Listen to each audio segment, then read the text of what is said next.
औज़ुबिल्लाहिमिनश्शैतानिर्रजीम बिस्मिल्लाहिर्रहमानिर्रहीम। प्रोग्राम दो टोक के साथ मैं हूं आपका मेज़बान मोहम्मद अली। नाजरीन, मुल्क में सियासी हवाओं की सिमत बदलती हुई दिखाई दे रही है। पहले जनाब मोहतरम मियां मोहम्मद नवाज शरीफ साहब तिब्बी बुनियादों पर जमानत हासिल करके मुल्क से चले जा चुके हैं, लेकिन उसके फ़ौरन बाद मरियम नवाज साहिबा भी मुल्क से चली गई हैं। आसिफ अली जरदारी साहब भी बाहर आ गए और अब आगा सिराज दुरानी साहब की भी जमानत की बातें हो रही हैं, वो भी बाहर आ जाएंगे। लेकिन यहां पर बात होती है एहतिसाब के हवाले से। यहां पर 22 साल की जद्दोजहद में हमारे बोहले कप्तान इमरान अहमद खान नियाजी साहब ने डेढ़ घंटा कंटेनर पे खड़े होकर जो स्पीच की है, उन्होंने एक ही बात की कि मैं छोड़ूंगा नहीं, मैं एनआरओ नहीं दूंगा, मैं जमानत नहीं होने दूंगा, मैं एसी के बटन निकाल दूंगा, मैं ये कर दूंगा, मैं वो कर दूंगा। देखिए, एक बात अगर अवाम ने पिछले 22 साल सुनी है या 2013 से सुनी है कि ये चोर हैं, ये डाकू हैं, ये लुटेरे हैं, ये हमें पता है। अब इमरान खान साहब को ये नहीं बताना कि कौन चोर है, कौन डाकू है, कौन लुटेरा है। इमरान खान साहब को बताना है कि वो बजाते खुद क्या है, उन्होंने खुद क्या गुल खिलाने हैं हुक्मरान होने के तौर पर। उन्होंने ये नहीं बताना कि ऑपोजिशन के अरकान कितने बुरे हैं, उन्हें यह साबित करना है कि मैं आवाम के लिए अच्छा हूं। लेकिन ऐसा होता हुआ दिखाई नहीं दे रहा। वाज़े तौर पर इमरान खान साहब के इक़दामात जो किए जा रहे हैं, उनमें कुछ लोग कहते हैं कि उनका हाथ ही नहीं है। इमरान खान साहब को बनीगाला से बाहर निकलकर जो रिपोर्ट्स दी जा रही हैं, वो उनके मुताबिक नहीं है, उनके मयार के मुताबिक नहीं है, और वो रिपोर्ट ऑथेंटिक्स भी नहीं है। उन रिपोर्ट्स के अंदर खुर्द बुर्द है, उन रिपोर्ट के अंदर जाती मफादात को तरजीह दी जा रही है। शेख रशीद साहब, जाहिर सी बात है, वजीर हैं, नौकरी पक्की की है, और आज बयान दिया है कि 3 माह में महंगाई कंट्रोल हो जाएगी, बिजली गैस के बिल ठीक हो जाएंगे। सवाल यह बनता है कि क्या महंगाई उसी तरह कंट्रोल होगी, बिजली और गैस के बिल उसी तरह ठीक होंगे जिस तरह मईशत को हमारे भोले कप्तान इमरान अहमद खान नियाजी साहब ने इन्वर्टेड कॉमास में ठीक किया है। बातें घूम फिर कर फिर वहीं आ रही हैं। हुकूमत क्या कर रही है? हुकूमत ने जो करना है, क्या उनके ऊपर इंप्लीमेंट हो रहा है? लोग कह रहे हैं सिमत का तयन नहीं है, हर कोई नौकरी पक्की करने में लगा हुआ है। पाकिस्तान उन अमीर तरीन ममालिक में शामिल होता है जहां पर 150 वज़रा को तनख्वाह खाली इसी बात की दी जाती है कि वो ये बताते चलें कि माजी की हुकूमतें चोर थीं, माजी के हुक्मरान चोर थे। नवाज शरीफ साहब मिस्टर 10% थे, आसिफ अली जरदारी साहब डाकू थे। लेकिन ये कोई नहीं बताता कि जब वो चोर, वो डाकू बकौल आपके वो इक्तदार पर बराजमान थे, तो हम उनके हवारियों में शामिल हुआ करते थे।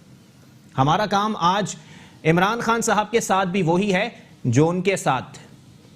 हम लोग भी उनके दरबार में खड़े होकर जी हुजूर, सलाम साहब करते थे।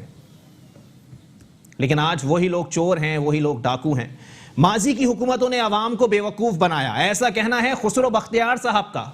खुसरो बख्तियार साहब की कुंडली अगर खोली जाए तो मुशर्रफ साहब के दौर में भी ये शख्स वजीर रहा है, पीपल्स पार्टी का दौर आया, इनको फिर वजारत नवाज दी गई। मियां मोहम्मद नवाज शरीफ साहब के दौर में भी ये वजीर रहे हैं, और अब भोले कप्तान इमरान अहमद खान नियाजी साहब के दौर में भी इनको वजारत नवाजी गई है। अगर माजी की हुकूमतें चोर थीं तो उस चोरी में आपका किरदार भी उतना ही था। आपका किरदार आटे में नमक के बराबर नहीं था, आपका किरदार आटे में मिनरल वाटर के बराबर था।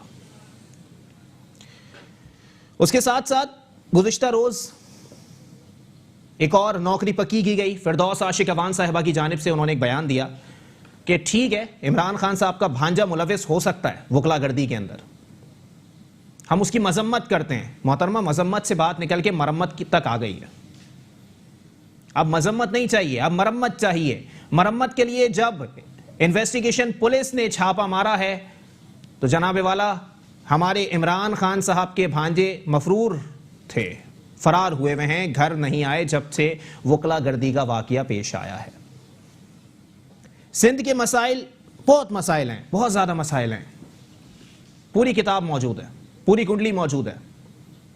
बोलना शुरू करूं तो प्रोग्राम का टाइम इंट्रो में ही खत्म हो जाएगा। लेकिन मसाइल का सद्देबाब कैसे मुमकिन है? गौर तलब बात यह है, कराची के मसाइल, 4 साल जिस शख्स ने कुछ नहीं किया, 4 साल दूसरे की पकाई हुई देख में चमचे मारने वाले मेयर कराची वसीम अख्तर साहब एक बार फिर दावे कर रहे हैं कि अगला मेयर भी हमारा होगा।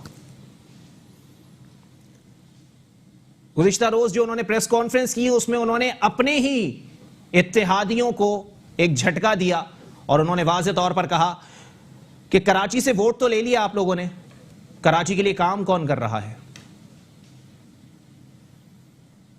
और कराची के लिए जिसने काम किया उसको कहा जाता है कि वो उसकी सही मानों में उसके काम थे ही नहीं, उनके मंसूबे थे ही नहीं, उन्होंने भी किसी और के मंसूबे पर ही अपनी तख्ती लगाई। बदनसीब शहर कराची, बदनसीब सूबा सिंध और शायद लावारिस सल्तनत इस्लामी जमहूरिया पाकिस्तान कब तक अपने मसीहाओं की तलाश में रहेगी, या हुक्मरानों को अबाबील की चोंच में कंकरी दिख जानी चाहिए? फरिश्ते आकर हुकूमत नहीं संभालेंगे, जिन्होंने खुद को फरिश्ता साबित किया है, अवाम की नजरें उन पर टिकी हैं। अवाम वकला से परेशान, अवाम डॉक्टर से परेशान, अवाम सियासतदानों से परेशान, अवाम ब्यूरोक्रेसी से परेशान। चले ठीक है, ये तो इंसानों के हाथ में है ना। अवाम जानवरों से परेशान, अवाम जंगली कुत्तों से परेशान, अवाम टिड्डी दल से परेशान, अवाम डेंगू से परेशान, अवाम चिकनगुनिया से परेशान। अवाम की किस्मत में परेशानियां लिख दी गई हैं। इन्हीं परेशानियों के सद्देबाब के लिए, इस टेंशन से निकलने के लिए वोट डाला जाता है और बाद में जो लोग हल्के में बड़ी बड़ी तकरीरें करते हैं वो हल्के नहीं आते और ना हल्के में आते हैं। क्यों? इस पर कानून साजी कब होगी? अगर किसी ने कोई वादा किया है और अगर इक्तिदार में आने के बाद उसने वो वादा वफा नहीं किया तो अवाम के वोट की तौहीन हुक्मरानों की जानिब से हुई है। 62-63 लागू होनी चाहिए, नाअहली होनी चाहिए कि आपने अवाम से किए गए जो वादे थे वो पूरे नहीं किए, आपने झूठ का सहारा लिया, आपने मुनाफिकत का सहारा लिया। इस पर बात करेंगे। हमारे साथ मौजूद हैं हुमायूं उस्मान साहब, पाक सरजमीन पार्टी से आपका ताल्लुक है, बहुत शुक्रिया हुमायूं भाई, आपने अपना कीमती वक्त इनायत किया। उनके साथ तशरीफ रखते हैं सीनियर जर्नलिस्ट हैं उबैद शाह साहब, बहुत शुक्रिया शाह साहब, आपने भी अपना कीमती वक्त इनायत किया। उनके साथ तशरीफ रखती हैं पाकिस्तान पीपल्स पार्टी से आपका ताल्लुक है, सब आपसे वाकिफ हैं, गुले राना साहिबा, बहुत शुक्रिया दिया, आपने भी अपना कीमती वक्त इनायत किया। हुमायूं उस्मान साहब, आसिफ अली जरदारी साहब भी आज निकल के सामने आ गए और आगा सिराज दुरानी साहब भी लाइन में लगे हुए कि उनकी भी जमानत हो जाएगी। इससे पहले नून लीग वाले भी जमानत ले लेके बाहर निकल गए। जनाबे वाला सवाल थोड़ा सा तवील है लेकिन मैं चाहूंगा कि आप सुने। इमरान खान साहब ने एहतिसाब की जो बातें की थी, क्या इमरान खान साहब ये समझ रहे थे या उन्होंने कानून की टीम को एक झटका देने के बजाय कि मजबूत केस दायर करो, उन्होंने ये सोचा हुआ था कि सारी ऑपोजिशन को जेल में डाला जाएगा, एक दिन मैं जेल पहुंचूंगा इनसे मिलने के लिए और उनको बोलूंगा कि जेल के गर्म अंधेरों ने आपकी उम्मीदों में वो किरण बाकी नहीं रखी होगी जो कभी थी। इस तरह तो कभी भी नहीं हो सकता पाकिस्तान के अंदर। औज़ुबिल्लाहि मिनश्शैतानिर्रजीम, बिस्मिल्लाहिर्रहमानिर्रहीम। अली भाई आपको मेरा सलाम, अदी को सलाम, भाई को सलाम और कैमरे की आँख से जो लोग मुझे देख रहे हैं उनको मेरा सलाम। गुफ्तगू आपने बहुत सीरियस की है और दिल थोड़ा सा दहल भी जाता है जब आम आदमी की बात आती है। तो मैं थोड़ी सी एक चीज़ आज मैंने पढ़ी तो थोड़ा सा मूड चेंज करने के लिए मैं इससे स्टार्ट करूँगा, आपकी इजाज़त हो अगर। जंगल के अंदर चनाव आया और चनाव में बंदर ने कहा कि हमेशा शेर राजा बन जाता है तो इस दफ़ा राजा मैं भी बनूंगा। तो जानवरों को कहा, जानवरों ने कहा ठीक है जी, इस दफ़ा बंदर महाराज को राजा बना देते हैं, शेर को नहीं बनाते चनाव के अंदर। ठीक है, बंदर महाराजा राजा बन गए भाई।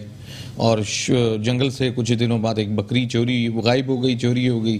तो शेर के पास पहुंचे लोग तो कहा महाराज वो बकरी एक गायब हो गई जंगल से। ना बोला राजा तो मैं नहीं हूँ तुम्हारा, तुमने तो बंदर को बना दिया, बंदर के पास जाओ।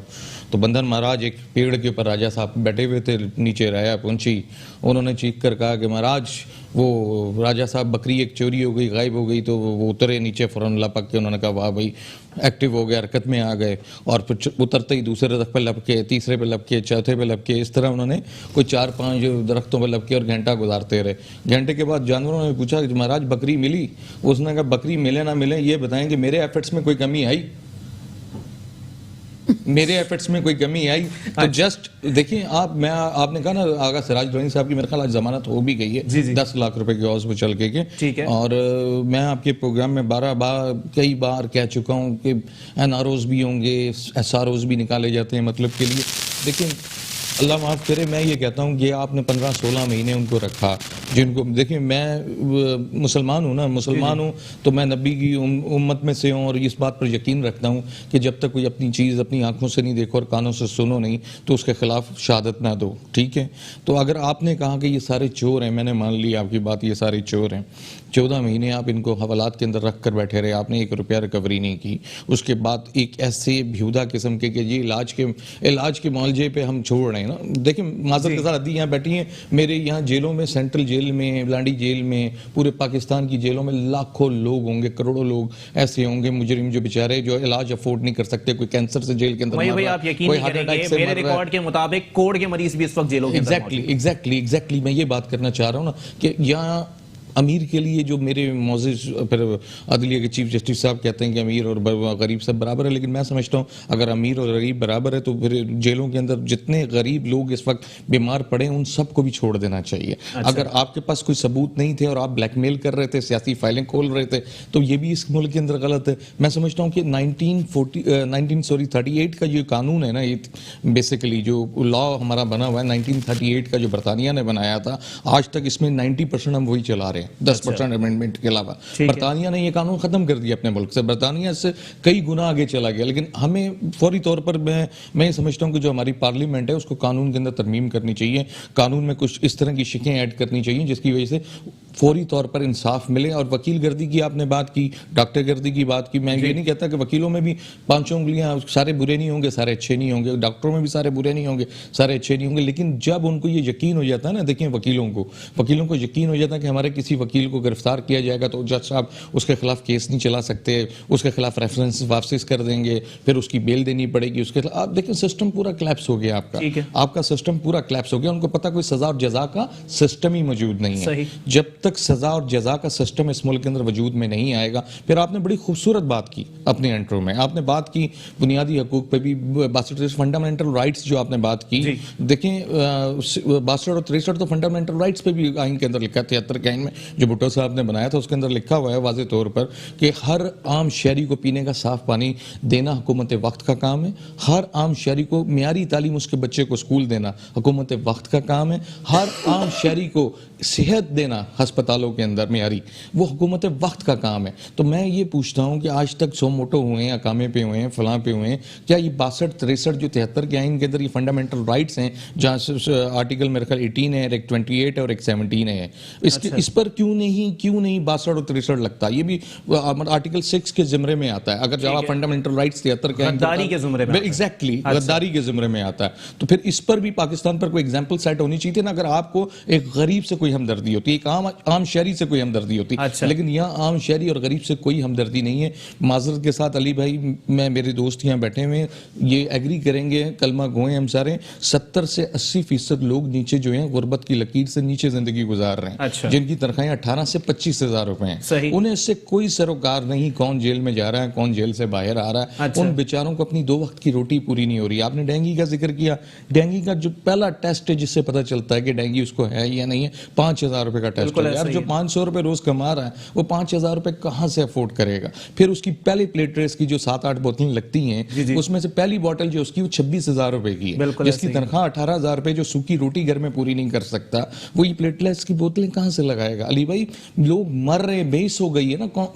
मैं समझता हूं कि अल्लाह का अजाब नाजिल हो रहा है हम पर। अब कौम को चाहिए खड़ी हो जाए, बगावत करे ऐसे सिस्टम के खिलाफ जिस सिस्टम ने तबाही और बर्बादी के अलावा हमें कुछ नहीं दिया। चले ठीक है, उबैद भाई अग्री करेंगे आप हुमायूं भाई की बात से कि भाई अब सिस्टम के खिलाफ आवाज उठाने का वक्त आ चुका है।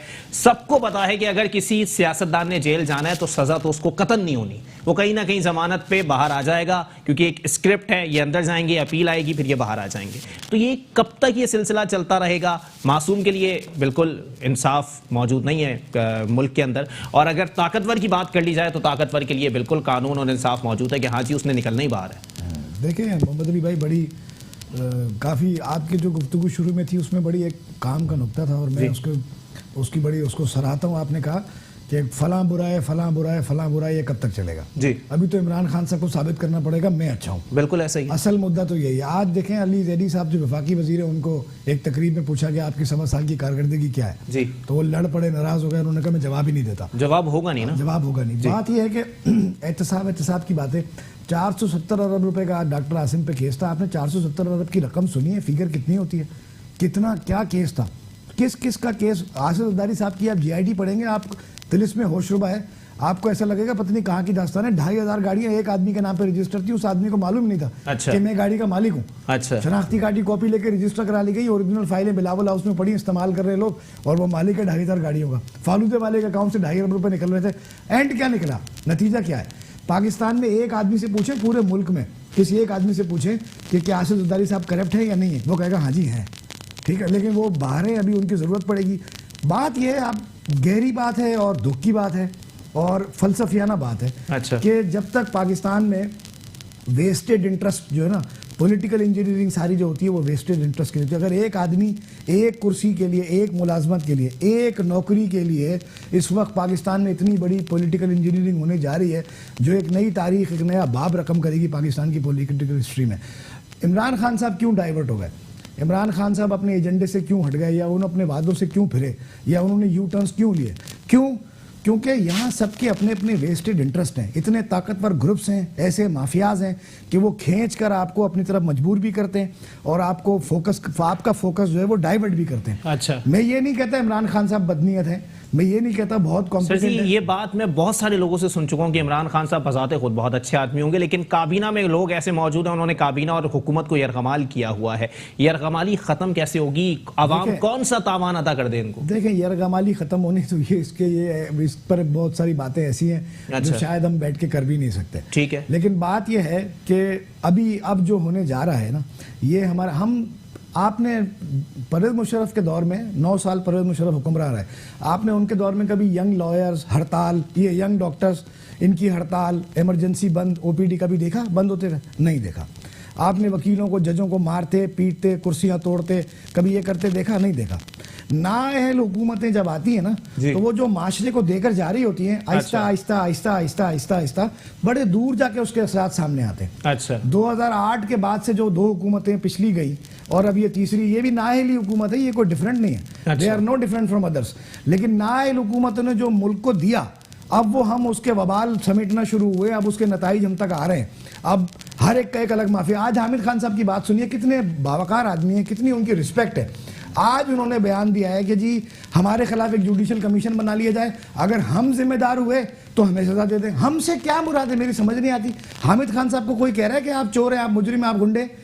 क्या सारे पाकिस्तान के वकीलों को गुंडा कहा जा रहा है? कोई कहे या ना 20 लोग हैं या 50 लोग हैं, 100 लोग हैं। हामिद खान साहब पे तौहीन अदालत का एक केस पेंडिंग है। आप मुझे ये बताइए सर, सारे मुल्क के वकीलों का क्यों मसला बन गया? ये 100 लोग झगड़ा करते हैं, 200 लोग करते हैं, वो जिम्मेदार है ना। अच्छा। सबने अपनी नाक का मसला बना लिया, पूरे मुल्क के हर वकील ने।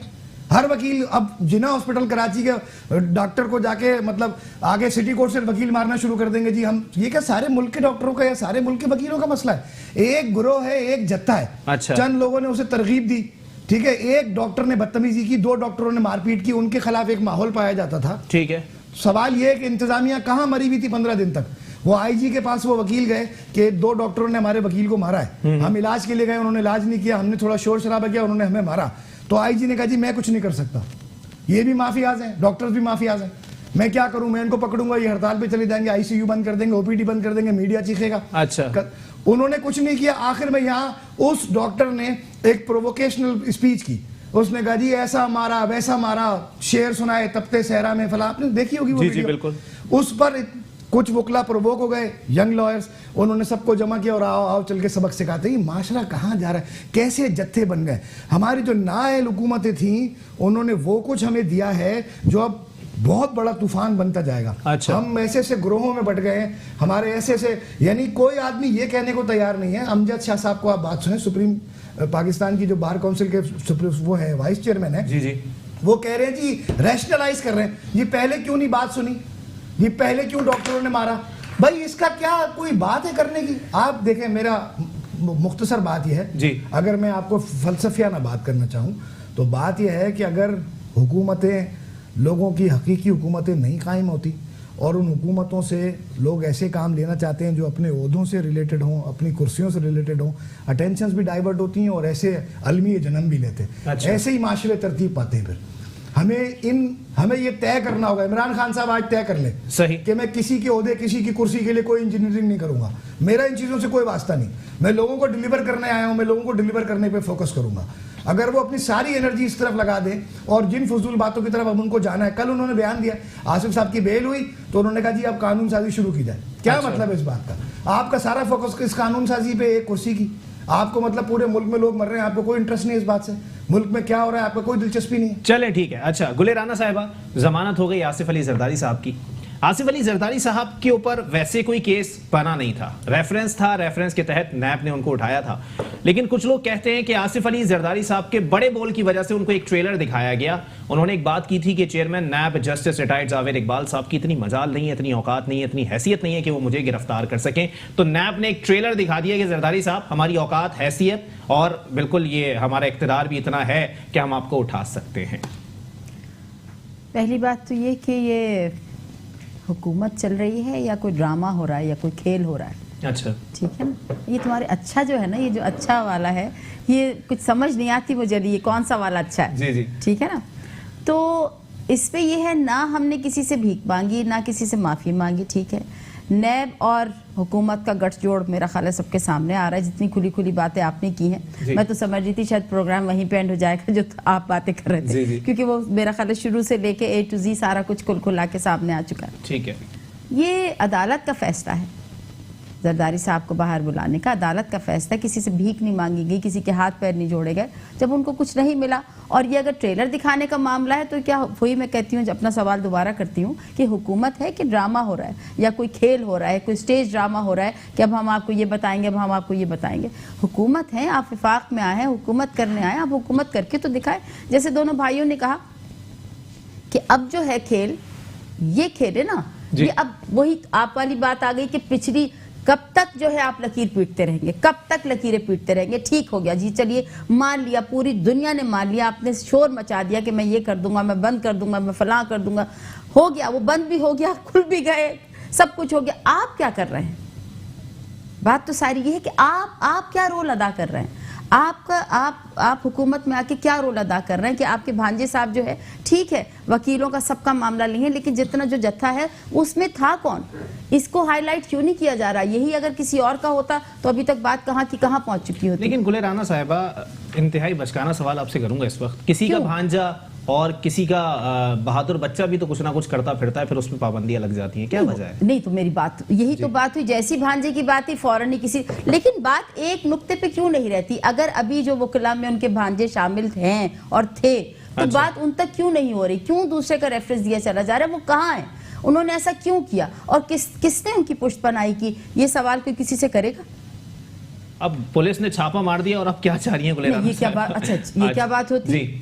मतलब इसका मकसद है कि आप क्या कहना चाह रहे हैं कि उनका उसमें कोई कसूर नहीं है? देखिए, बिल्कुल तनकीद उन पे हो रही है, उनकी निशानदही मीडिया ने ही की है कि जनाबे वाला ये जो शख्स जो है वो हाथ उठा के झंडे लहरा रहा है। हाँ, ये जो है वो भांजे हैं इमरान खान साहब के। मैं बिल्कुल मान रहा हूँ इस चीज को। पुलिस ने छापा मार दिया। आप मुझे एक बात बताएं, पुलिस की इतनी मजाल होती है कि किसी बहादुर बच्चे के घर पे छापा मारे? सिर्फ ये कह रही कि मामूली बात समझ रहे हैं इसको? नहीं, मैं बिल्कुल मामूली नहीं समझ। तो फिर बात इस पे क्यों नहीं हो रही? इस बात को हटाया क्यों जा रहा है? बिल्कुल, मैं तो आपसे पूछ रही हूं। मैंने अपने इंट्रो के अंदर ये बात की है कि बिल्कुल वो भांजे हैं उनके घर पे छापा मारा गया तो मफरूर करार पाए। तो फिर सोचें कि बात कहां तक गई हुई है। जो शख्स ये कह रहा है कि मैं ये ठीक कर दूंगा, मैं वो ठीक कर दूंगा, एक मामूली सी चीज को वो मेरा ख्याल है कि रोक नहीं सके या कुछ कर नहीं सके, तो वो आगे जाके क्या करेंगे? अभी 1.5 साल, अभी भाई ने बताया कि कल जब उनसे सवाल किया गया कि 1.5 साल की कारकर्दगी बताएं तो वो गुस्सा कर गए। अच्छा। और उन्होंने कहा मैं जवाब ही नहीं दे। तो फिर जो भी है, मुझे तो नाम भी नहीं इनके याद रहते। अच्छा। तो वो क्यों, मतलब ये क्या हो रहा है? मुझे तो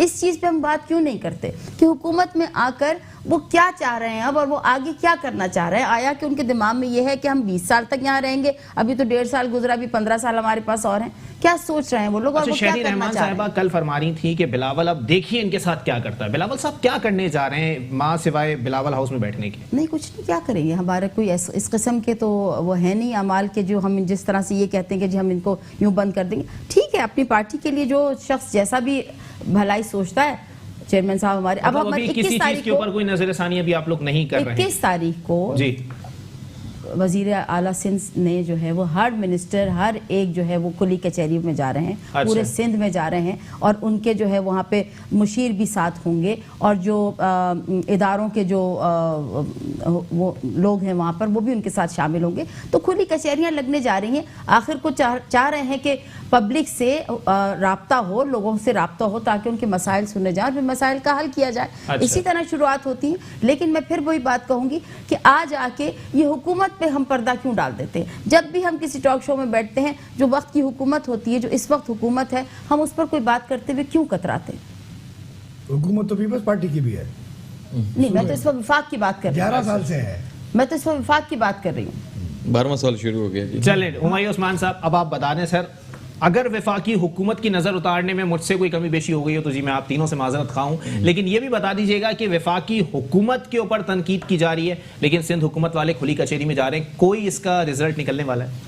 देखें, मैं ये समझता हूँ कि अभी बल्दियाती इलेक्शन करीब आ रहे हैं। अच्छा। और अवाम में फिर एक नया चूरन बेचा जाएगा, और जो बेचा जा रहा है। अच्छा। और अवाम अब आपकी कैमरे की आंख से समझदार हो चुकी है। ठीक है। और अवाम के अंदर शऊर बेदार हो चुका है। अब अवाम को फैसला करना है कि वही, मतलब आप 15-20 साल से जिनको आजमा रहे हैं। और सिंध की जो हालत है अली भाई, मैं आपको क्या बताऊं, अल्लाह की कसम खा के कह रहा हूं, मैंने अपनी कब्र में जाना है, मैं गलत बयानी नहीं कर रहा। जब मैं सिंध में लाड़काना की तरफ गया, जो इनका फोकस पॉइंट है, लाड़काना गढ़ी खुदा बख्श, उस तरफ, वहाँ मैंने अस्पताल देखे हैं। अस्पतालों के अंदर भैंसों के अस्तंबल बने हुए हैं, जो सरकारी अस्पताल है। अच्छा। मैं बाखुदा, मेरे पास वीडियो भी मौजूद है, मैं आपको सेंड कर दूंगा। ये भी रिसेंटली को 3 महीने पुरानी मैं बात कर रहा हूँ। और वहाँ पे दरख्त पर ड्रिपें लगी हुई हैं, और माओं की गोद में बच्चे हैं। आपने के चैनल ने भी चलाई थी ये बात, ये खबर आपके चैनल ने भी 2-3 महीने पहले चलाई थी। और वो वीडियो बनाकर मैंने जब आपके फोटोग्राफर को दी थी, फिर आपने टेलीकास्ट की थी बकायदा जाकर। अच्छा। और ये बात आपको अच्छी तरह याद होगी, ऑन दी रिकॉर्ड मौजूद है। देखें, मेरी बहन अदी कब्र की तरफ जाना है। देखें, मैंने आपकी बात सुनी ना, ये पूरे ये लोग बैठे हुए नहीं यार, ये कैमरे से देख रहे हैं, गलत बयानी तो नहीं कर रहा ना, गलत बयानी तो नहीं कर रहा ना। आज उनको पुराने वालों को, जिनको 4 साल से जिनका आपने जिक्र किया, उनको सेंसेस याद आ गए हैं, आज उनको फलां चीजें याद आ गई हैं। देखिए, कौमों को बांट दिया गया, तबाह। मैं देखें फकर नहीं कर रहा इस बात में, मुझे इस बात पर जरूर फकर है कि मेरा चेयरमैन सैयद मुस्तफ़ा कमाल है। लेकिन मुझे इस बात पर अफसोस होता है कि जब मैं कहता हूं इस कराची की 50 साल की तारीख में अगर किसी ने काम किया 4 साल दौर में, तो वो सैयद मुस्तफ़ा कमाल का लोग आज भी नाम लेते हैं। मुझे इस बात पर अफसोस होता है कि ऐसे 50 और आने चाहिए थे, ताकि ये शहर और ये सिंध बहुत आगे निकल जाता। बदकिस्मती से आप सिंध की हालत देख लें, कराची की हालत देख लें, इत्तिहाद टाउन में चले जाएं, ये कुरंगी के इलाके में चले जाएं, सड़कें टूटी पड़ी हुई हैं। तारिक रोड का एक रोड बना, 13 अरब रुपए का उसका बजट है। अच्छा। अली भाई, 13 अरब रुपए में तारिक रोड की कारपेटिंग वाली रोड बनती है यार, स्टील की सड़क बन जाती है, स्टील की। देखें, सब नजर आ रहा है, कौम को सब कुछ नजर आ रहा है। मेरी बहन है, माजरत के साथ, करप्शन के अंबार लगे हुए हैं, इधर कमीशनें खुल रहे हैं, फाइलें खुल रही हैं, बंद हो जाती हैं, लेन देन पे आपके सामने 1 अरब समथिंग का उन पे केस था आगा सराज दुरानी साहब पर, 10 लाख रुपए की मुचल के लेकर जमानत दी जा रही है। अगर वो केस 1 अरब समथिंग का था, और रिकवरी भी आप शो कर रहे हैं, इतनी की रिकवरी और वीडियो शीडियो आपके सामने आई थी, जो गोल्ड और डॉलर जो उनके घर से जो बरामद किए गए थे। एक चीज अगर बरामद हो जाए और उसके बाद आप उसको बेल दे देते हैं, उसको जाकर के जी प्रूफ नहीं हो रहा, तो फिर इससे बड़ी क्या प्रूफ होगा? चलिए ठीक है, ब्रेक के लिए मुझे कहा जा रहा है, ब्रेक के बाद बहुत सारे सवाल सिंध हुकूमत के लिए हुमायूं उस्मान साहब ने छोड़े हैं, इसका जवाब लेंगे गुल राना साहिबा से। एक ब्रेक के बाद प्रोग्राम को यहीं से कंटिन्यू करेंगे। वेलकम बैक नाज़रीन, प्रोग्राम के सिलसिले को आगे बढ़ाएंगे, और ब्रेक पे जाने से कबल हुमायूं उस्मान साहब ने सिंध हुकूमत और पाकिस्तान पीपल्स पार्टी की क़यादत के लिए काफ़ी सवाल छोड़े थे। गुल राना साहिबा, अगर अस्पतालों की हालत ज़ार यही है, लाड़काना जैसे शहर के अंदर, अगर मैं चीफ जस्टिस साहब का रिमार्क्स उठा के देख लूँ तो वो कहते हैं कि डाइन भी अपने साथ घर छोड़ देती है। जनाबे वाला, इतना बुरा हाल है कि जजेस भी बोल रहे हैं, लोग खुद देख कर भी आ रहे हैं, और फिर भी आपके रहनुमा तस्लीम नहीं करेंगे उस चीज़ को। तो मुझे ये समझ नहीं आ रही कि लाड़काना के कौन से हिस्से में गए थे जहां इनको ये हालात मिले, क्योंकि मैं यहाँ ऑन एयर बैठ के तो नहीं गलत बयानी करूंगी ना, मैं तो खुद होकर आई हूँ लाड़काना, एक नहीं कितनी दफा होकर आई हूँ। लाड़काना के हालात, हर गली बनी हुई, हर सड़क बनी, और कोई किसी अस्पताल के ये हालात नहीं है। पता नहीं कहाँ चले गए आप देखने, या मैं किस अपनी जगह बहन को माजरत के साथ, अभी मीरपुर खास का जो वाकया है, जिसमें वो एक बाप के बच्चे को अस्पताल लेके जाता है और डेथ हो जाती है, आपने शायद ब्रेकिंग न्यूज सारे चैनलों ने चलाई थी। और वो उससे एम्बुलेंस मांगता है तो कहता है हमारे पास पेट्रोल नहीं है, बजट नहीं है, तो एम्बुलेंस आपको नहीं दे सकते। वो अपने एक दोस्त के साथ मैयत अपने बेटे की बाइक पे लेके जाता है और एक्सीडेंट होता है। दोनों वो दोस्त भी खतरनाक बातें करेंगे। मेरी सच्चाई की तरफ जाना होगा ना, फिर मैं तो गलत बात ही नहीं कर रहा। मुझे एक बात ये भी बता दीजिए, लें, कराची पूछ लें। अगर कहते हैं कि जी पूरे मुल्क को पाल रहा है, ये तो मेरा ख्याल है जी जी बिल्कुल बिल्कुल कोई दो राय नहीं है। 70% रेवेन्यू जनरेट कर रहा है, इसमें कोई शक नहीं है। नहीं है ना शक। नहीं है कराची किस सूबे का शहर है? जी, जी। सिंध का सिंध पे कौन हुकूमत कर रहा है? पीपल्स पार्टी है आपकी। फिर कैसे पूरा मुल्क पाल रहा है कराची? नहीं तो पाल रहा है तो फिर आप बताएं आपने किस तरह कराची के नहीं लिए ना, क्या मैं कर तो दिया? आपसे बिल्कुल आपने देखिए, मुझे मैं तो बता इतनी देना technical- कराची की आवाम को पीने का मैं साफ तो पानी दे इतनी दिया आपने। technical नहीं देखिए। फिर मुझे बता दें एक सरकारी स्कूल, ना, ना। कोई एक सरकारी स्कूल मुझे बता दें जहां आप अपने बच्चों को एडमिशन करवा कर ही समझें कि यहाँ से डॉक्टर मैंने कदीर खान देखिए बनकर कोई निकलेगा। technical सवाल नहीं नहीं मुझे किया। बता देना फिर एक सरकारी स्कूल बता दें, मुझे एक अस्पताल मैंने बता दें कोई जहां आप अपने technical घर के सवाल नहीं बच्चों किया, को मैंने मैं तो बिल्कुल- चले ये बहन, सवाल तो मैं बता करता रहा हूं आपसे, अगर ये मुझे बता दें तो क्या टाउन की रोडें देख लें, हालात लाल शहर कॉलोनी का कुरंगी की माहौल तो रोडें नहीं देख हुआ लें, ना। खुदा की कसम 2-2 फुट 4-4 फुट गटर का पानी खड़ा हुआ। अच्छा। कैसी बात कर रही जी, हैं आप? महकमा रेट तो की बात आपके पास ही है ना। अच्छा चलिए, आप भी तो मुल्क के शहरी हैं। अगर पीएसपी अगर आपकी है, अगर सीट नहीं भी है तो फिर जिस तरह से काम कर रहे थे मुल्क के शहरियों के लिए आगे बढ़कर हम लोगों को काम करना चाहिए। अल्हम्दुलिल्लाह अगर अल्हम्दुलिल्लाह जो है हम वो लोगों के लिए अगर- आवाज लगा रहे हैं, लोगों को इकट्ठा कर चले, रहे हैं उबैद शाह और लोगों साहब, के लिए काम करेंगे। पहले भी काम किए हैं। आपके प्रोग्राम का मूड शिफ्ट हो गया जी, जी। और आपकी तोपों का रुख वफाकी हुकूमत से और ताज़ा हालात से बिल्कुल जी, ऐसे ही बिल्कुल। बिल्कुल आपने ये तो शेवा है, सॉरी, ये तो जी, जी, हर मैं टॉक शो का शेवा वापस है। घूमूंगा इसके ऊपर। आपने ऐसे कई मौजू छेड़ दिए हैं जिनमें जी। से हर एक मौजू पूरा वक्त प्रोग्राम का मुख्तस कर दिए जाने का मुतकाजी है। अच्छा। बहरहाल मैं 2-3 बातें अर्ज करता हूँ। जी। एक मेरी नज़र में 1-2 वजाहतें भी ज़रूरी हैं। अच्छा। और एक आध बात भी करनी ज़रूरी है। वो ये कि बहन ने कहा कि इमरान खान साहब के भांजे हैं तो उनका नाम लिया गया, तो मैं बताना चाहता हूँ कि हफीजुल्लाह नियाजी साहब से उनके ताल्लुका सख्त कशीदा है। अच्छा। जो इनके ये साहबजादे हैं इमरान खान साहब के भांजे। अच्छा। लिहाजा इसकी कोई गुंजाइश या कोई शुबा नहीं है कि इमरान खान साहब की कोई सरपरस्ती या ईमा इसमें शामिल है। एक तो वैसी छोटी सी बात वैसी करना चाहता था। अच्छा दूसरी बात सिंध हुकूमत की बात है कराची के हवाले से। कायम अली शाह साहब की हुकूमत के लिए तो पहले एक बड़ी शख्सियत ने यहाँ सिंध में एक एपेक्स कमेटी होती थी। जी जी एपेक्स कमेटी का बड़ा गलगला था। अच्छा बड़े दिन हालात रहे, इजलास होते थे, बड़े हाई प्रोफाइल अहम फैसले होते थे। अच्छा उसमें एक बड़ी अहम अस्करी शख्सियत ने कहा था कि ये इसके हुकूमत के लिए कहा था कि इम्पोर्टेंट है, इसके लिए एक अल्फाज इस्तेमाल किया था अच्छा। कायम अली शाह साहब के लिए। ठीक है। तो लेकिन मुराद अली शाह साहब के आने के बाद हालात बदले हैं, इसमें कोई शक नहीं है। अच्छा कराची में काम जो- होना स्टार्ट हुआ। हाँ काम बिल्कुल हुआ। जी। और कराची में कई सड़कें, ये इल्जाम अपनी जगह मौजूद जो इन्होंने कहा 13 अरब हम रुपए इतने की इश्तिहार नहीं 13 अरब चलाते रुपए ना। की। जी। लेकिन डेवलपमेंट हुई है, शहीद मिलत फ्लाईओवर अभी मैं जहाँ से आया हूँ वो भी बनी रहा है अभी, और कई बने। अच्छा। काम हुआ है। मुराद अली शाह साहब का एक सेशन मैंने अटेंड किया था बजट लास्ट ईयर का, जी, जी। जिसमें उन्होंने कराची में होने वाले कामों की तफसील गिनवाई थी और बड़े रूहान से हो गए थे कि आप कहते हैं कराची हमारा शहर नहीं, हम कराची से दिलचस्पी नहीं रखते, हमने ये किया हमने ये किया। बड़ी 2.5 घंटे तकरीर की थी उन्होंने। ठीक है। मैं सेशन में मौजूद था। प्लस जो सूबाई वजीर बल्दियात नासिर शाह साहब, जी, जी। बड़े बेहतरीन आदमी, बल्दियाती इदारों से ही पॉलिटिक्स क्या बात। करते हुए आए, ठीक है। बड़े सुलझे हुए आदमी, और उनकी ख्वाहिश है कि वो जिम्मेदारियां यहाँ की बल्दियाती हुकूमत को डाइवर्ट कर दें, दे अच्छा, दें, ठीक है। इख्तियारात दे दें। ठीक है। मेयर साहब अपना रोना रोते रहते मेरे पास पावर नहीं है, पावर बिल्कुल, नहीं है, पैसे power नहीं है। पैसे नहीं तो मेयर साहब के पास जो पावर है उसमें उन्होंने क्या किया, जो इख्तियारात हैं उसमें उन्होंने क्या किया। मैंने मेयर साहब के अपने एक वकील से पूछा हाई कोर्ट में, जो वकील मेयर साहब के वकील है, जी, जी। उनसे पूछा, समीर साहब से, तो मैंने पूछा क्या किया, ऐसे ही पूछा, तो उन्होंने कहा जी किडनी हिल हमने बनाई, आप देखे बन रही है बहुत अच्छी। अच्छा। फायर ब्रिगेड का डिपार्टमेंट हमारे पास है, उसमें हमने ये किया। ठीक है। यानी वो भी उनकी हालत अली जैदी से मुख्तलिफ नहीं थी। ठीक है। जो अली जैदी का आज रिस्पॉन्स था यही वसीम अख्तर साहब का रिस्पॉन्स है। बात यह है कि ये ठीक है कि अब सिंध हुकूमत पे डिपेंडेंट है, कवानीन की कमज़ोरी है, सिंध हुकूमत इतनी कोऑपरेटिव बल्दियाती हुकूमत के साथ नहीं है। अच्छा। सबके अपने अपने पॉलिटिकल कैंप्स होते हैं, अपने अपने गेन्स होते हैं। लेकिन आप देखें वसीम अख्तर साहब ट्रेड लाइसेंसिंग का काम कर सकते हैं। पूरे कराची में लाखों दुकानें हैं, एक दुकान के पास भी ट्रेड लाइसेंस नहीं है। किसी के पास ये कॉन्सेप्ट ही नहीं है कि वो दुकान खोलने से पहले जाके इलाके की बल्दिया से पूछ के आए कि भाई मैं दुकान खोल लूँ या इसका ये नाम रख लूँ। पूरी दुनिया में कहीं ऐसा होता तो बता दीजिए। कोई खोखा नहीं रख इससे सकता केएमसी को इनकम मिल सकती है। अरबों रुपए की। लेकिन सर जब केएमसी को टैक्स देने की बात आती है तो मुस्तफा कमाल साहब भी मैदान में आके बोलते हैं कि केएमसी को टैक्स दिया, सारे चोर बैठे हुए हैं, डाकू बैठे मैं हैं। हुमायूं भाई से माजरत करूंगा, कोई कमाल नहीं था मुस्तफा कमाल का, वो टैलेंटेड आदमी है, हार्ड वर्किंग है, बट पीछे परवेज मुशर्रफ साहब थे। अच्छा। उनका विल था, उनका डेडिकेशन था। अच्छा। वो नहीं होता तो ये वसीम अख्तर के जैसे भी नहीं साबित होता। अच्छा एक सेकंड में भाई से इसी में एडिशन कर देता हूँ। जी। मुशर्रफ साहब बैठे हुए थे उस वक्त, हैदराबाद का मेयर भी मेरे ख्याल एमक्यूएम का ही था, ठीक है और जी। उस वक्त मुशर्रफ साहब बैठे हुए थे। अच्छा। और उसके बाद भी आते रहे, तो उससे पहले और बाद में फिर काम क्यों नहीं हो सके? अच्छा सर जवाब चाहूंगा मैं आपसे। नहीं मैं इनसे पूछ रहा हूँ ना, मुझे बता दें। हैदराबाद के मेयर भी तो एमक्यूएम के ही थे। तो मैं यही तो पूछ रहा हूँ, उस वक्त मुशर्रफ बैठा हुआ था ना, फिर हैदराबाद में काम जो किया। 300 अरब रुपया दिया गया था वो खाली कराची के लिए दिया गया था। मुशर्रफ ने रात को मैं 3 बजे अच्छा। मुस्तफा कमाल ने वहाँ पूरे कराची की मशीनरी बुलाई बागे इब्ने कासिम को बनाने के लिए। बिल्कुल ठीक है जी। और मुशर्रफ ने रात को 3 बजे आके दौरा किया, वहाँ विजिट किया। वो आदमी जो मुल्क का सरबराह है वो आधी रात को उठ के देखने तो आता है क्या कर रहा है। मुस्तफा कमाल रात 3 बजे तमाम प्रोजेक्ट पे खुद मौजूद नहीं होते थे। वो तो मैंने ये बात तो तस्लीम की ना, हार्ड वर्क उन्होंने क्लियर कर दिया ना, हार्ड वर्किंग आदमी है, हैदराबाद वाला भी काम कर लेता है, पैसे होंगे तो कोई भी काम कर लेगा।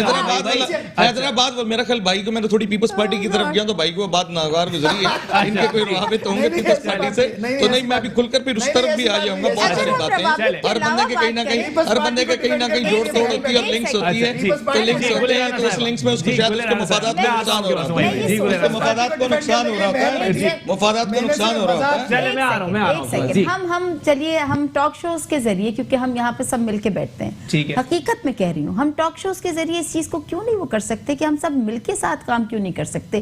क्यों हम लोग अपनी 1.5 ईंट की मस्जिद बना के एक को बुरा तुम बुरे तुम अच्छे फलाना अच्छा, हमने आपको ऑफर की, आपने K4 को सिर्फ ये कहकर बंद कर दिया कि ये जलजला प्रूफ नहीं है। मेरे चेयरमैन साहब ने आपको ऑफर की कि मैं 3 रुपए सिर्फ 3 रुपए लूंगा आपसे, 3 रुपए सिर्फ, और आपको ये 2 साल में कंप्लीट करके दूंगा इसी पैसे के अंदर जी। आपको अगर आपको आवाम की K4 से तो पूरे कराची को पानी मिल जाता। बिल्कुल ऑन एयर ऑफर की है, सबके सामने मौजूद है ये ऑफर 3 रुपए वाली भाई। तो जी आपके वजीर आला साहब ने 2 दफा उनको बुलवाया है इजलास के अंदर, उसके बाद आपने ये ऑफर, अगर आप कराची की आवाम के लिए आपको अजीज था तो आप कबूल कर लेते। चले मैं आता हूं आपके पास, ये गुले राना साहब, मैं अब आप इसका जवाब दें। हमेशा चेयरमैन साहब ने मिल बैठ के बैठने के काम के लिए बात की है, कभी नहीं इनकार किया। पीपल्स पार्टी में आज तक कभी ऐसा नहीं हुआ कि पीपल्स पार्टी ने किसी के साथ मिल के काम करने को इनकार किया हो। ठीक है, वी ऑलवेज, हम लोग हमेशा जो है वो हाजिर होते हैं कि सबके साथ मिलके काम करें, लेकिन मुझे आज तक समझ नहीं आती क्यों ऐसा चलता रहता है कि क्या हमारा मुल्क हमारा नहीं है, क्या शहर हमारा नहीं है, क्यों हम लोग 1.5 मेरी अदी से एक सवाल है कि 21 अरब रुपए का प्रोजेक्ट इन्होंने 118 अरब रुपए में पहुंचा दिया था, जिसपे 70-80 रुपए कौम का लग चुका था। उसके बाद उसको जलजला प्रूफ ना करार देकर बंद करने की वजह। अच्छा गुले राना साहब, एक सवाल ये भी है कि जी मंजूर वसान साहब का ताल्लुक पाकिस्तान पीपल्स पार्टी से, आपके सूबाई वजीर भी रह चुके हैं, उन्होंने ख्वाब अभी कुछ दिन पहले ही देखा है, उन्होंने कहा 2020 सबके लिए बुरा है, हमारे लिए अच्छा है। ये उनका पॉलिटिकल स्टेटमेंट हो सकता है या वाकई इस तरह की कोई पेशगोई हुई है? अगर उन्होंने ख्वाब की बात की है तो उसको ख्वाब ही की तरह लेना। अच्छा, मतलब ख्वाब में भी वो अपने जो वो एग्रीड कर रही है। चले ठीक है, जी ख्वाब इंसान अपने लिए देखता है और ख्वाब अच्छे ही देखने चाहिए हमेशा, ठीक है ना, और बुरे ख्वाबों को ना जिक्र नहीं करना चाहिए, उसकी ताबीर अच्छी है। चले ठीक है जी जी, बहन ख्वाबों पर भरोसा भी नहीं करना चाहिए। चले ठीक है, हुमायूं उस्मान साहब, सवाल उबैद शाह साहब ने आपके लिए छोड़ा है, उबैद शाह साहब ने छोड़ा है कि जी 300 अरब रुपया मुस्तफा कमाल साहब कहते हैं मैंने अपने हाथ से खर्च किया जो मुझे मुशर्रफ साहब ने दिया था। सर जी आप कह रहे हैं हैदराबाद का मेयर भी मौजूद था, कंवर नबी जमील साहब को 300 अरब रुपया नहीं मिला था ना हैदराबाद बनाने के लिए, कराची वालों को मिल गया तो कराची बन गया। ऐसी बात नहीं है, ऐसी बात नहीं है। देखिए इसमें बेसिकली किरदार की कमी है। अच्छा। इस मेयर को भी जो इस वक्त मौजूद है मेयर 50 अरब रुपए शायद खाकान अब्बासी साहब ने दिया। अच्छा। 25 अरब रुपए ये इनके ऐलान हुआ था, मिले मुराद अली शाह साहब एग्रीड कर रहे हैं, एक दफा दिए फिर एक दफा दिए, वैसे इस मेयर को भी मिल चुके। बेसिकली नियत और किरदार होने का जरूरी, ठीक है, बंदे का किरदार और विल ही नहीं है वो बंदा क्या काम करेगा। आपके सामने जब इसने गार्बेज डायरेक्टर का ऑर्डर निकाला, आपके सामने अदी ने बात की ना कि हम लोग तो नहीं, हमने तो कहा कि भाई हमें कोई एक्स्ट्रा फंड नहीं चाहिए, उसी फंड के अंदर हम इस कराची को कचरे से साफ कर देते हैं, जो आज हर खबर की जिन्नत बनी हुई है। अच्छा। हमने कहा जो आप 16,000 मुलाजमीन की तनख्वाहें दे रहे हैं 50 करोड़ रुपए, 700 गाड़ियां आपकी डेली डीजल भरवा रही हैं, वो गाड़ियां रोड पे ले आए, वो मुलाजिम ले आए, हमने तो 24 घंटे इमरजेंसी लगा दी थी, हम तो रोड पे उतर गए थे। रात नशे की हालत में उसने ऑर्डर किया, अगले दिन उसने वापसी ले लिया। फिर हमने तो इस वक्त सिंध हुकूमत जब K4 बंद करने जा रही थी, सिंध हुकूमत को ऑफर की मेरे चेयरमैन साहब ने, कौन बंदा ऑफर करेगा कि मैं 3 रुपए लूंगा इसी बजट के अंदर आपको ये 2 साल में कंप्लीट कर दूंगा। अच्छा। अगर आप कह रहे हैं कि हमें आपके साथ आना चाहिए, हम तो आपको मीडिया पे बैठकर हमने ऑफर की, सब जगह की, उसको भी ऑफर की थी, उसने ऑर्डर निकाला, अगले दिन उसको होश आया कि ये क्या करने जा रहे हैं, तो नैब के केसेस मेरे खिलाफ खुल जाएंगे। जो 700 गाड़ियां डीजल की पर्चियां जाली कटवा रही हैं, 16,000 मुलाजमीन जाली गोश्त मुलाजमीन है जो तनख्वाहें ले रहे हैं। लेकिन करप्शन नासूर बन चुका है इस मुल्क का, और कानून की बालादस्ती नहीं होगी जब तक सजा और जजा का अमल नहीं होगा, ये नहीं सुधरेंगे ना। किरदार वाला बंदा तो एक किया है ना। आप मेरे भाई कह रहे हैं तो 300 रुपए वो भी तो खा सकता था ना। आज उस पार्टी के अंदर और बहुत सारे लोग थे जिनके पेट्रोल पंप आज अमेरिका में भी हैं, जिनके पेट्रोल पंप शादी हॉल भी हैं, फिर वो भी बना लेता, निकल जाता। लेकिन मुस्तफा कमाल साहब के खिलाफ भी नैब में रेफरेंस चल रहा है। देखिए वो तो एक सीवी वाला केस है, मैं उस पर भी एक्सप्लेनेशन आपको पूरी खुलकर पहले भी दी थी, बता देता हूं। आप आज से तकरीबन 25-30 साल पहले बिन कासिम पार्क बनने से पहले तो आप सीवीयू की तरफ जाते तो सिप्पी और मोतियों वालों की छोटी छोटी 10-10 गज की दुकानें होती थी। ये 196 दुकानें थी, 196 दुकानें। ये जेके बिल्डर ने 1988 में ये खरीद ली थी उन 196 लोगों से। जेके बिल्डर कौन था वो आप सबको पता है कि वो जरदारी साहब का भी पार्टनर है, जो अभी बना है बिलावल हाउस चुरंगी के सामने जो फॉरम बनाया वो उसी ने बनाया, जेके बिल्डर ने, ठीक है, जरदारी साहब की पार्टनरशिप है। फिर उस जेके बिल्डर ने क्या किया, 98 के अंदर सुप्रीम कोर्ट में गया और उसको अपने नाम पर लीज करवा ली। लीज करवाने के बाद मेयर आया 2005 में, 2007 में मेयर के पास गया एनओसी लेने। आप उस पर नैब केस बना रही है कि इसके अंदर जो गलियों का स्पेस था उसके चार्जेस लेने चाहिए था। मुस्तफा कमाल ने ये इस गलियों के स्पेस के नहीं लिया और उसको गटर लाइन और पानी की लाइन कैसे दे दी?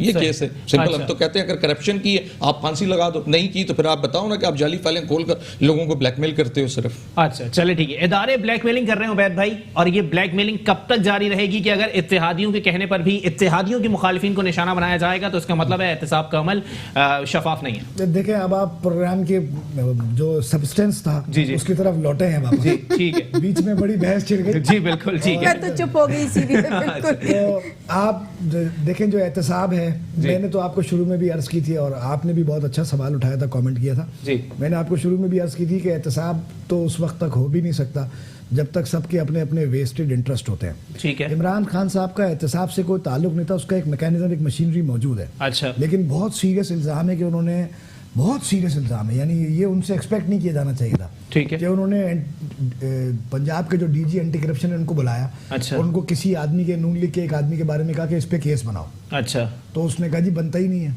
तो इस तरह के उन्होंने डीजी एफआईए को बुलाया, बशीर मेमन साहब रिजाइन कर गए। नौकरी रिटायर होने से 14 दिन पहले कभी किसी ने, यानी इदारों पे दबाव डाला जा रहा है, दबाव डाला जा रहा है। एहतसाब का तो कोई इमरान खान का ताल्लुक ही नहीं था, ये एक शफाफ तरीके से नैब करता है एक ऑटोनोमस बॉडी के तौर पर, और अदालतें जानती वो करते हैं डेवलपमेंट का काम, लोगों के रिलीफ का काम। लेकिन उन्होंने एहतसाब का डंडा खुद पकड़ लिया, ठीक है, और करना उन्होंने कुछ भी नहीं था। अच्छा, बीच में आ गए वेस्टेड इंटरेस्ट, बीच में आ गए एजेंडे डिजाइन जो पूरे करने। सही, अब वो एहतसाब तो होने से रहा, अब तो कौम इस बात को भूल जाए। ठीक है, अब ये दुआ करें कि जो इनके बाकी पौने, मतलब कोई कितने 3.5 साल, पौने 4 साल बाकी हैं, जी जी, अल्लाह करे कि ये कंटिन्यूटी, हम तो सिस्टम चलने पे यकीन रखते हैं, ये कंटिन्यूटी हो और खुदा करे कुछ लोगों के लिए कुछ निकल आए इसमें से। चले ठीक है, गुले राना साहिबा आखिरी सवाल आपसे, उसके बाद प्रोग्राम को मैं वाइंड अप कर दूंगा।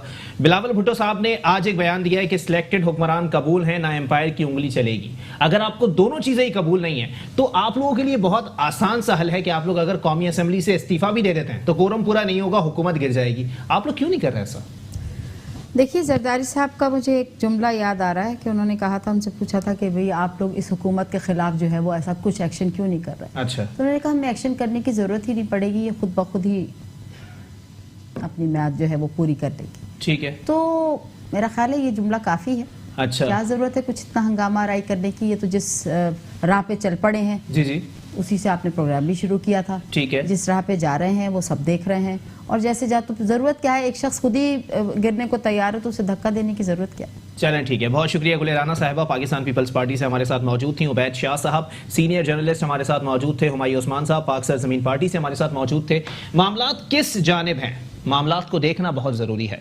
शहरी हुकूमत की अगर बात कर ली जाए तो मेयर कराची साहब कहते हैं मेरे पास इख्तियारात नहीं है, जबकि कुछ अर्से पहले ही उन्होंने सोशल मीडिया पर एक क्लिप अपनी वायरल की थी और जिसमें उन्होंने वाज़े तौर पर कहा था कि अगर कचरे का मसला है तो वो मेरी जिम्मेदारी नहीं है, पानी का मसला है, सीवरेज का मसला है तो वो मेरी जिम्मेदारी नहीं है। हाँ, सड़कें टूटी फूटी हैं, मेरे पास आओ, मैं जवाब दूंगा। पार्कों की हालत ज़ार ख़राब है तो बिल्कुल मेरे पास आओ, मैं उसका भी जवाब दूंगा। और एक व्हाट्सएप नंबर भी जारी किया था, लेकिन बाद अज़ां उस व्हाट्सएप के ऊपर जितनी कंप्लेंट्स मौसूल हुई किसी एक का रिकॉर्ड भी मौजूद नहीं है और किसी एक कंप्लेन को जो है वो सुना नहीं किया, हल नहीं किया गया। सिंध हुकूमत की अगर बात कर ली जाए तो कुछ लोग कहते हैं कि सिंध हुकूमत ने मुराद अली शाह साहब जब वजीर आला बने तो उन्होंने काम करने का बेड़ा उठाया था। कायम अली शाह साहब को डेट्स और चीज़ें याद नहीं रहती थी, इस वजह से उन्होंने पूरे सूबे में कोई काम नहीं किया, फिर भी वो 2 बार वजीर आला रहे। और साथ ही साथ आपको ये भी बताते चलें कि अब भी देखिए काम 100% कहीं नहीं हुआ, लेकिन सिंध में अब भी बहुत सारे ऐसे इलाके मौजूद हैं जहां पर सेहत के मसाइल हैं, जहां पर तालीम का फुकदान है। कुछ एमपीएस का कहना यह है कि उस इलाके के वडेरे जो हैं वो काबिज हैं वहां के वसाइल के ऊपर, वहां के पैसे के ऊपर, जिसकी वजह से ना स्कूल्स चल पा रहे हैं, ना अस्पतालों के अंदर अद्वियात मौजूद हैं, ना तिब्बी बुनियादों के ऊपर कोई चीजें सामने आ रही हैं। लेकिन वाज़े तौर पर अगर बात कर ली जाए तो सिंध की हालत अब भी उतनी अच्छी नहीं है जितनी 11 साल की हुक्मरानी में होनी चाहिए थी। और साथ ही साथ अब वफाकी हुकूमत का जिक्र कर लिया जाए तो वफाकी हुकूमत की कारकर्दगी पर सवालिया निशान छोड़ते हैं उनके वुज़रा के बयानात। जो वुज़रा के बयानात आ रहे हैं, मतलब मेरे मुल्क के वजीर खजाना को यह तक नहीं पता कि मेरे घर में आने वाला टमाटर क्या रुपए किलो बिक रहा है। 300-400 रुपए किलो टमाटर बिक रहा था और उन्होंने कहा 17 रुपए किलो मौजूद हैं। नदीम अफजल चंद साहब के भी इस किस्म के बयानात आए, फिरदौस आशिक अवान साहिबा ने भी इस किस्म का बयान दिया। लेकिन यहां पर एक पॉइंट जो देखने के लायक है वो ये कि जितने भी वुज़रा इस किस्म के बयानात दे रहे हैं वो माजी में किसी और जमातों की तर्जुमानी करते हुए आए हैं। उनका बजाते खुद पाकिस्तान तहरीक इंसाफ से कोई ताल्लुक नहीं है। वजीर बन रहे हैं, आगे आने वाली हुकूमत में भी वो किसी ना किसी वजारत पर बरा जमान होंगे। साथ ही साथ अगर कयादत की बात कर ली जाए तो मैं कराची का रहने वाला हूं। मैं कराची की अगर कयादत की बात कर लूं तो बहुत सारे एमएनएज और एमपीएस को जाती दोस्तियों की बिना पर टिकट इनायत किए गए थे, जिसमें असलम खान साहब सर फहरिस्त हैं, जो कि अली जैदी साहब के जाती दोस्त हैं, और उनको टिकट इनायत किया गया क्योंकि उस हल्के से पीटीआई को कैंडिडेट नहीं मिल रहा था। साथ ही साथ एमपीए जो उस इलाके से इलेक्ट हुआ है वो भी असलम खान साहब की जाती ख्वाहिश पर ही मौजूद है। असलम खान साहब का सारा शजरा नसब मैं आपको पहले भी कई प्रोग्राम्स के अंदर बता चुका हूं, जिस पर अब तक वफाकी हुकूमत की जानिब से या पार्टी क़यादत की जानिब से कोई एक्शन नहीं लिया गया है। मेरा मुतालिबा है कि एक्शन लिया जाए। इसी के साथ अपने मेज़बान मोहम्मद अली को दीजिए इजाज़त। अल्लाह हाफ़िज़।